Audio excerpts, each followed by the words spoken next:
Most people think the worst financial situation is being broke. But what if I told you being broke is actually better than being in debt? Because broke just means you're at zero. But debt means you are negative. You owe money, you owe time, you owe peace. And the wild part, you could be broke and be better off than someone making six figures a year.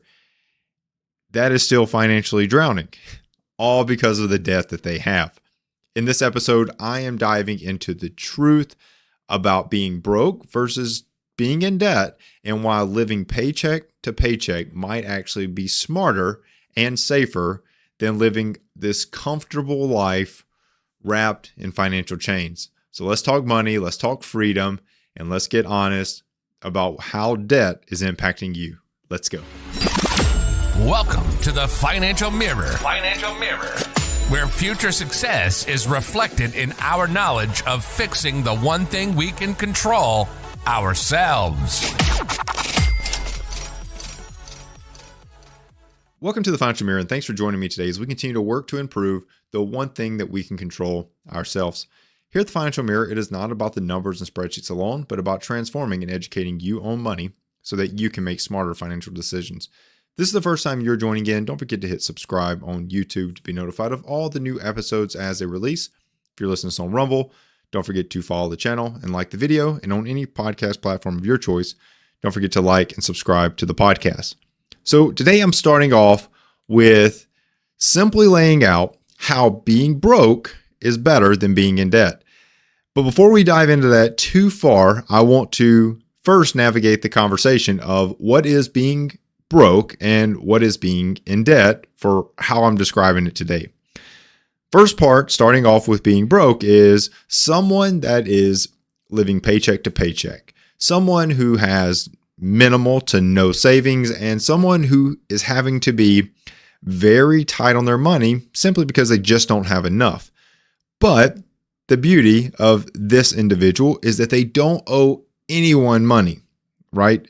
That's the key differentiator. If you are everything that I mentioned, but you owe someone money, you fall into the next category. This is simply you are living paycheck to paycheck. You have minimal to no savings. You're tight on money, but you don't owe anyone. So all of your income is yours. Now, that doesn't mean you don't have bills. You don't have things that you have to pay for, but it just means that these are just routine bills that you could cancel at any time if you so choose. Your money is yours, and you have the ability to dictate where you spend it, how you save it, and what you budget with. Now, when we look at it, this is where a lot of people could sit if they fall into the category of not owing anyone. When we look at some information from Lending Club, it shows us, and this is a little dated from 2023, but it shows that 60% of Americans are living paycheck to paycheck, and that was down from 64% a month ago, but that's irrelevant. This is a fairly dated article. However, what I want to look at in this is not so much the number exactly, but a ballpark of around 60-ish%. It could be 70, it could be 50. Let's give ourselves a pretty big range here just to say that a majority of people have the opportunity to at least fall in the category of broke, right? And that's not a terrible thing. It's not a bad thing. And I'm going to go over why. And I hope to land with you that, anyways, I'm not gonna get too far into my spiel here, but I would tell you that if you're just broke, if you're falling into that category of living paycheck to paycheck, minimal to no savings, tight with your money because you have to be, but you don't owe anyone, you are in a fairly good position, right? Fairly good position, and I'm speaking to a majority, right? If we can get you out of the category of debt, which we'll talk about next, we're really looking good, okay? So this goes on and it talks a lot about how people are doing with their money and how people budget and how people don't and all those things. But the biggest thing that I wanted you to take away from this is that a majority of people live paycheck to paycheck, right? It's not abnormal. But it's not a terrible place to be either. So that kind of gets me through the first phase. The first phase is simply you're broke, right? You're broke. Has a bad stigma. I don't know. Maybe it does to you. Maybe it doesn't. What I'm here to tell you is that if you're broke, bear with me. Got some good things for you. Now let me beat my drum on the debt. The debt, if you're in debt, you could also be broke, but if you're in debt, you fall into this category. Regardless, I don't care if you're broke or not. If you're in debt, you fall into category 2, which means you owe lenders, which are credit cards, auto loans, student loans, personal loans. All those things would tie you into being in debt. You're not just at $0, you're below $0, right? Because you're starting from behind. Like, you owe people money. Every dollar that you earn first must pay the man, right? And the man could be the credit card, the student loan, the personal loan. But for every dollar you earn, a little bit of it's going to those things because you are in debt to someone for something, right? So that's the people that are in debt. Now, I know that this is also a majority because when we look at this Experian article, we can see that on average, we are talking $17.57 trillion in consumer debt, right? And it's rising in a lot of categories. HELOC up 9.7%. And this is from 2023 to 2024, but HELOC was up 9.7. Credit card up 8.6. We're not going to talk mortgages. We'll get on that in a little bit. Auto loans up 1.5. Retail cars kind of break even, but personal and student kind of lower, right? So we can see that there is some increases across a lot of categories. 8.6 credit cards, 9.7 HELOCs.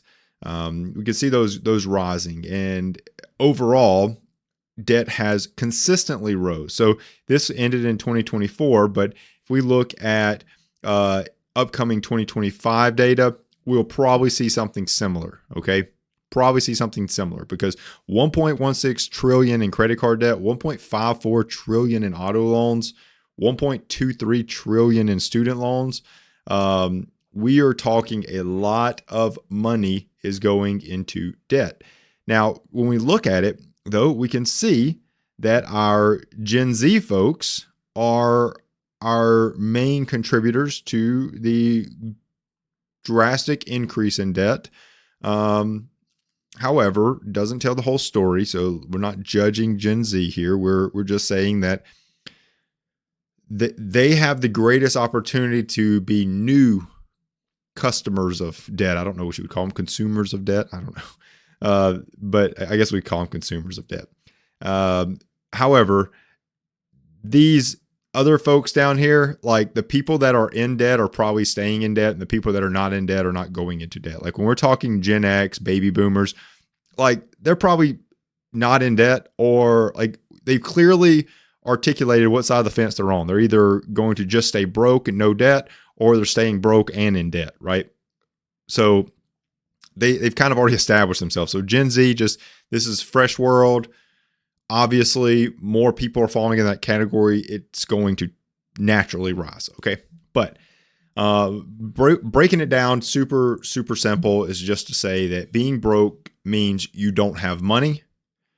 Being in debt means you don't even own the money that you haven't earned yet. You owe it to somebody. Before you've even earned it, you owe it to somebody, right? And it's not to say that you can't be broke and in debt. Being broke and in debt is a huge problem, right? Because not only do you have no money, but you also owe if any, money that you do have, right?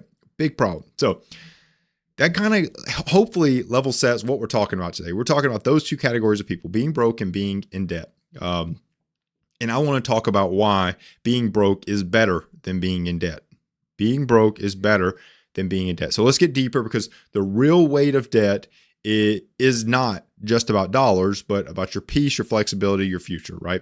So some of the natural things that occur because of debt is, number one, that debt plays a significant, and when I say significant, I mean significant role on your health, right? So this is a Bankrate survey from 2024. 47% of Americans say money is negatively impacting their mental health. This could be for a variety of reasons. However, it is a huge culprit for how people approach life, right? Money has a significant impact on how people approach life. Nearly half of U.S. adults say money has a negative impact on their mental health and is causing anxiety, stress, worrisome thoughts, loss of sleep, depression, all those things. But you can see that some of the things that are less than money, their own health is like their physical well-being affects them less than money. Current events like news and politics affect them less than money. The health of their family and friends affects them less than money. The relationship with their friends and family affects them less than money. These are drastic statistics, as you can see, that money plays a huge role on someone's life, right? And that's just one thing. Debt is a silent killer. Like, it eats away peace. It eats away everything because it takes from you before you've even received, right?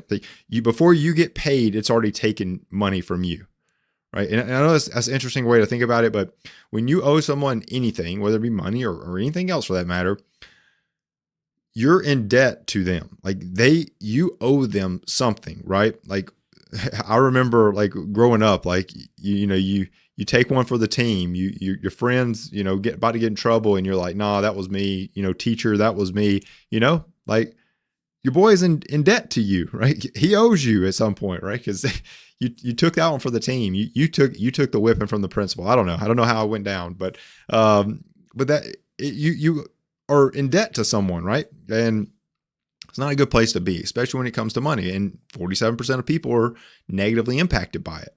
The other thing that debt does is it really and truthfully drains you of what you do receive when you're thinking money, right? Because when we look at average credit card interest rates in America, this is as of April 7th, 2025, average interest rate in America is 24.23%, right? 24.23%. And that is consistently been going up, right? It has recently started to come down, which is good. So if we scroll down how have interest rates changed over the years, you can see this big spike over here in 2022, 2023, shot up in the above 20, 23 area. And has started to roll back over and come down a little bit. But, the trend is going to remain up until people become less risky, right? Because you have to remember that interest rates follow risk, right? So if people are more risky with their money, when we're seeing the amount of debt continue to rise, banks need to also increase interest rates to make money, right? To make money, because people are becoming more risky. They're becoming less likely to pay back the debt that they owe. So what do? You tack on higher interest rates so that you can get repaid faster for that thing that you finance for this person. And now all of a sudden your business is sustainable, right? But if people are just taking and taking and taking from you and never paying back, you're in trouble, right? But with these type of interest rates, you can see that being in debt is much worse than being broke, for the simple fact that interest is like financial gravity. If you have a $5,000 balance, that could cost you thousands in a year just in interest, right? Especially if you keep charging, right? $1,000+ a year in interest on a $5,000 balance. It's bananas, right? It's bananas. And 47% are saying they are carrying a balance. 47% are carrying a balance, meaning they are getting charged that interest. So I'm here to tell you that debt is paying for your past with your future, okay? It is absolutely paying for your past with your future. And more people are doing it time and time again. More people are doing it. And the last thing that really and truthfully I hope drives us home with the dangers of debt is, in addition to the mental, health of yourself and how it negatively impacts it, and the increasing in interest rates, and you spending money on debt just sitting there, like it literally takes money from you. That's number two. But number three, it gives you a false sense of wealth. Nice car, there's might be a loan attached to it. Designer clothes might have a credit card with this crazy interest rate on it. All those vacation pics for the IG and the TikTok, still paying on it months later. Like, all of those things eat you up. Okay. So if you don't own it, it owns you. If you pay for it with a credit card, it owns you. Until it's paid off, it's owning you. Okay. So debt's a trap. But what's on the other side? And that's what I want to talk about. I want to talk about this underrated power of being broke. Just broke. Not in debt. No longer in debt, just broke. There's power that comes with it. There truly is power that comes with being broke. Not broken in debt, but broke. So the biggest area that you have earned power when you are broke is that you are free. You're free. You don't have much, but you don't owe anyone. And isn't that a beautiful thing? Every dollar you earned, you own, right? And I think that's probably the biggest message that I can tell you, is that every dollar you earn, you're going to own. You get to tell it where to go. When you're not in debt, you get to tell it where to go. There's no interest. There's no late fees. There's no monthly payments. There's no nothing. If there's a monthly payment, it's because you chose for it. It's because you pay for that Netflix subscription. It's because you pay for that YouTube TV, that Amazon Prime, that gym membership, that whatever. You choose it. It's yours. It's not saying that you have no more bills, but every bill that you have is because you chose it, right? You chose it, and you can cancel it. Meaning, if you don't want that Netflix subscription, cancel it. You don't want that Apple Music, cancel it. It's free to do that, right? You're free to do that. You are free. And that's number one. Broke is like the ground floor debts in the basement. Okay? Like you're back to break even, right? You're back to break even. Hang out there. Hang out there, because you are free. And that's number one. That's the number one power of being broke. Number two is you are starting to build those financial muscles. Being broke teaches things like budgeting, discipline, patience. All of those are wealth building habits. When people budget, they succeed financially. I have never seen someone budget and fail financially. I've never seen it. Because if you can track how much money you earn, and you know how much money you can spend, and you track that that's what you spent, you break even every time. Who's losing if you break even, right? It's a tie. At best, it's a tie. But you're not losing. You're not losing. I guess at worst it's a tie. That's how that should be said. Not at best, but at worst it's a tie. At best, you win. It's win or tie at that point, right? But these are wealth building habits. They're wealth building habits. They teach you discipline, patience. Investing teaches patience. Like, you watch your money grow over time. But these are wealth building habits. And broke people learn to stretch every dollar, and those habits stay strong as your income grows. When you develop that budgeting discipline and patience, and your income does start to grow, those stay with you. Those are muscles you built while you were broke, and they stay with you, and you will build wealth faster, right? Being broke builds character. It's denying yourself right now so that you can be successful in the future, right? But you've got to go through it. You've got to go through it. There's some character that happens there. And number three, for the power of being broke, is you are positioned to rise. You are positioned to grow, because no debt is the clear path to your next opportunity. When income goes up, your life can improve fast, right? And that's what I like to tell people, is like, you're just one windfall away from your life changing, right? But when you think about that, like all of a sudden you do your taxes this year and you get a $12,000 refund, but you have $25,000 in debt.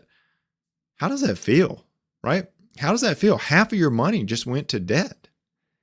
You didn't own it. You never got to see that 12,000. You saw it and then poof, it went away, right? But when you're broke, when you're just broke, $12,000, that was your next windfall and your life is about to improve. Whether that be now you have enough to set aside 3 to 6 months savings for an emergency fund. Maybe you had that. Maybe you had an emergency fund, but you were just living paycheck to paycheck. Maybe that's exactly what you need to kick off your investment journey, to start watching your money grow. Maybe that's exactly what you needed to catch up on some of your retirement savings that you've been having to put off living paycheck to paycheck. Maybe that's exactly what you needed to just have it extra in your bank account so you can feel a little, a little space, just get a little catch your breath type moment, right?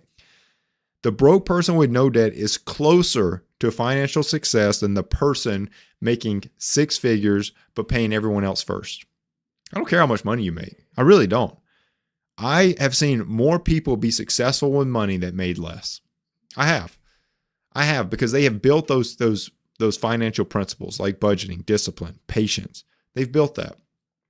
People start making a lot of money and they start buying all this stuff and they get in over their head, and yeah, they are no closer to financial success than before they started making a lot of money. They weren't.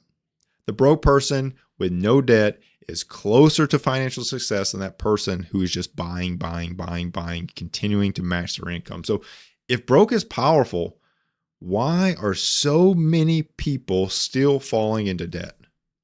Why are they?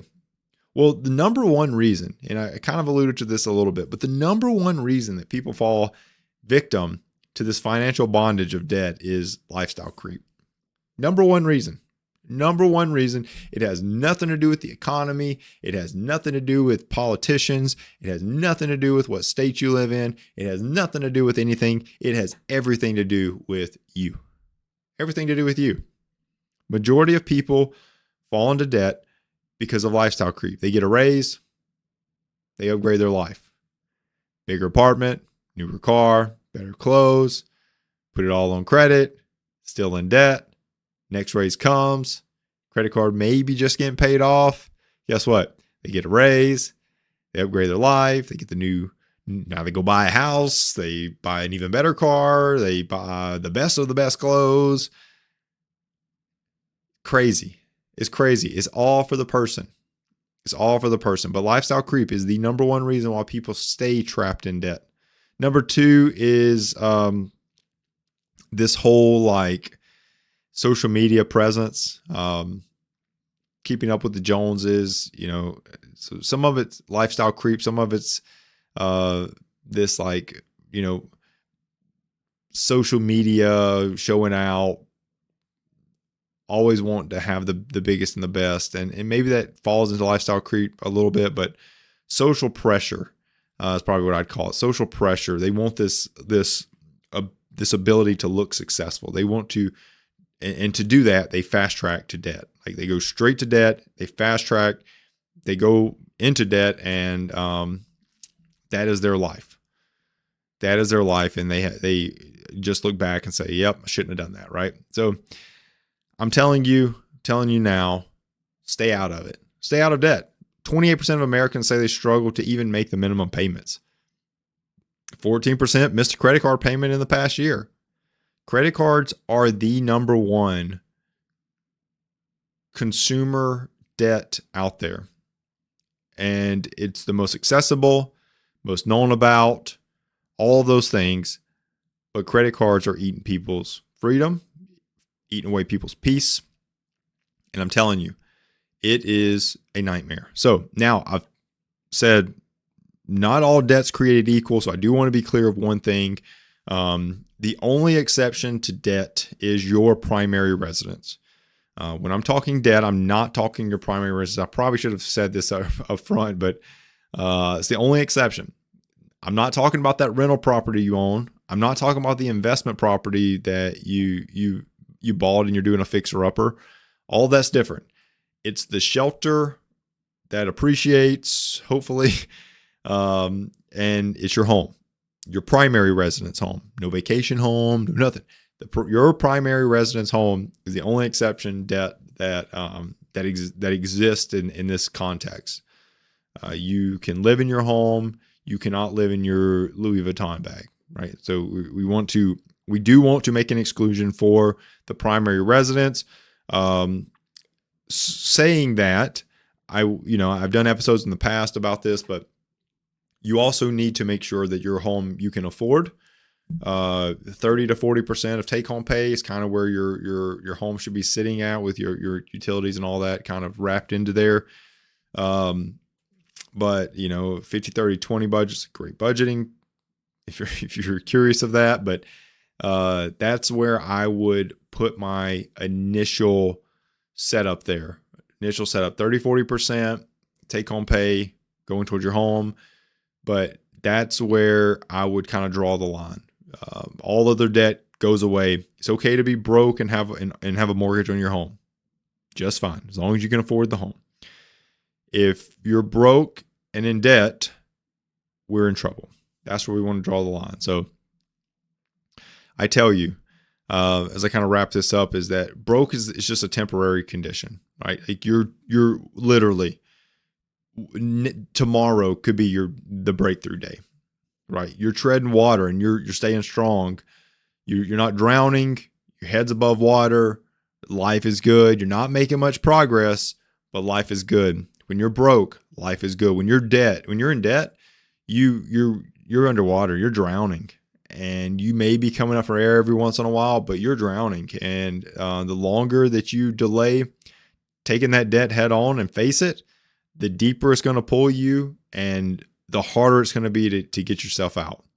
Okay, you got to get out of debt. If you're in debt, you've got to get out of debt. You've got to get out of debt. No options. You've got to get out of debt. You can rise from zero. You got to dig your way out of a negative balance. Okay.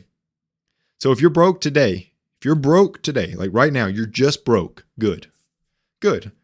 You're literally tomorrow away from really taking off. It means you're ready. If you're just broke today, good, because you are ready. You're light, you're free, and you're literally one day away from building your financial success. One day away. So don't be ashamed. Be happy. I'm not telling you to go out on the streets and yell, "I'm broke." I'm not telling you to do that, but I'm telling you to be happy. Be happy with being broke. Be happy with being right there. Like but you are at the start of your journey, right? Like this is the start of your journey. When you're finally out of debt, because maybe you're broke now, but you were in debt, right? Maybe you were broke and in debt, but you're at the start of your journey, and it only goes up from here. So be happy. Don't be ashamed. You're actually in a cleaner position than a lot of people who look rich, because you're in a position to rise. You're in a position to grow. You're in a position to improve your finances because you're at zero or slightly above. Okay? And that's for my folks that are broke. If you are in debt, be honest with yourself. Get honest with yourself. Stop pretending. Start attacking your debt like your life depends on it, because it kind of does, right? But start getting after it. Start getting after it and get out of debt so that you can just be broke. And guess what? Maybe you're not broke. Maybe you're just in a really, really, really bad debt position. And as soon as you can break free of that, you will be broke for a day, get your next paycheck, and life will boom for you. Okay? So broke is better than being in bondage. Be broke, but be free. And I'm telling you, being broke is not a bad thing. Being broke is not a bad thing. You are one day away from success. So hopefully you got something out of this episode. This is one of those that I thought a lot about, and I really just wanted people to be comfortable if they're broke. I wanted people to feel confident if they're broke. I wanted people to know that there's a difference in being broke and being in debt. And when you can just be broke, you're okay. You're okay. So if you got something out of this episode, share it with friends, family members, coworkers, whoever you think could use just some enlightenment around why it's okay to be broke, why it's okay, why it's a good position to be in. But for those in debt, I'm telling you, be honest with yourself and start attacking that debt and get out of it. Get out of it as fast as you can. So, like I said, I appreciate everyone tuning in. Comment below. Comment below if you're on this journey, if you're just broke, if you're in debt, how are you fighting it? How are you fighting to get to that next level? If you're in broke, how are you fighting? If you're just broke, how are you fighting to get to starting to build that wealth? If you're in debt, how are you fighting to get out of debt? Comment below. Just help lift up others around you. I love to see and read the comments just to hear how people are doing. So till next week, continue improving the one thing you can control, yourself. Peace. Well, that wraps up today's Financial Mirror. Join us next week as we continue to work on ourselves, change our mentality, and to commit to achieving the success we always envisioned. Regardless of your platform, help us grow as a community. Please like, subscribe, and share with the people in your lives.